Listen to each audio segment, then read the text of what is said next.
22 भाषाएं हैं अभी फ़िलहाल, ठीक है। जब संविधान लागू हुआ था तो 14 भाषाएं थी, लेकिन बाद के संविधान संशोधन के द्वारा 8 भाषाएं इसमें और शामिल की गई हैं, ठीक है। तो जो 14 भाषाएं थी स्टार्टिंग में, ठीक है, उनको देख लेते हैं। असमिया, बांग्ला, गुजराती, कन्नड़, हिंदी, कश्मीरी, मराठी। कन्नड़ कर्नाटका में बोला जाता है, असमिया असम में, बाकी सब हम लोग देख ही रहे हैं।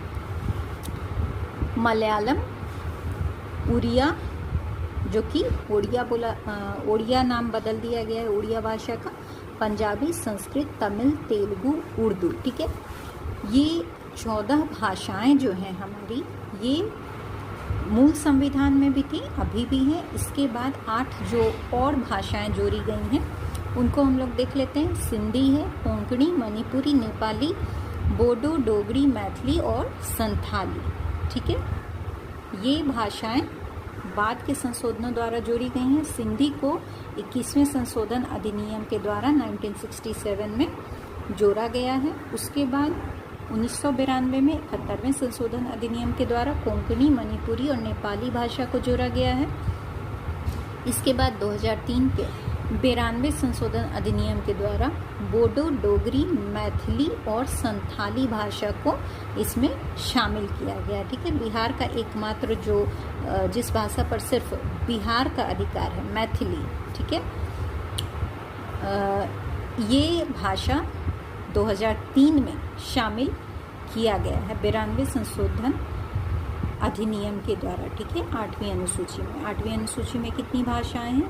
22 हैं। मूल संविधान में कितनी भाषाएं थी? 14 थी।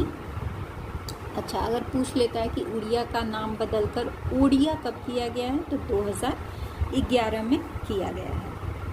फ्रेंड्स, इससे आपको अगर ऐसे भी क्वेश्चन पूछ सकता है कि संविधान की जो 8वीं अनुसूची है उसमें कौन सी भाषा शामिल नहीं है, ऑप्शन दे देगा ABCD, ठीक है। मान लो यहाँ से आपको दे दे ABC और D में दे दे राजस्थानी, ठीक है। कोई भी भाषा दे सकते हैं, यहाँ मैं आपको समझाने के लिए कह रही हूँ, ठीक है। तो बांग्ला, गुजराती, कन्नड़ तो हमारा है ही, ठीक है। राजस्थानी नहीं शामिल है 8वीं अनुसूची में, तो ऑप्शन हमारा, क्योंकि क्वेश्चन में नहीं पूछ रहा है, ठीक है, तो हमारा आंसर राजस्थानी हो जाएगा। ध्यान रखेंगे, इसलिए जो लैंग्वेजेस हैं, ये 22 लैंग्वेजेस हैं, इनको बिल्कुल ध्यान में रखेंगे, क्योंकि ऐसे क्वेश्चंस हम एग्ज़ाम में मिस नहीं कर सकते हैं, ठीक है। आप चाहें तो नोट डाउन भी कर लें। क्लियर है? आगे बढ़ते हैं हम लोग।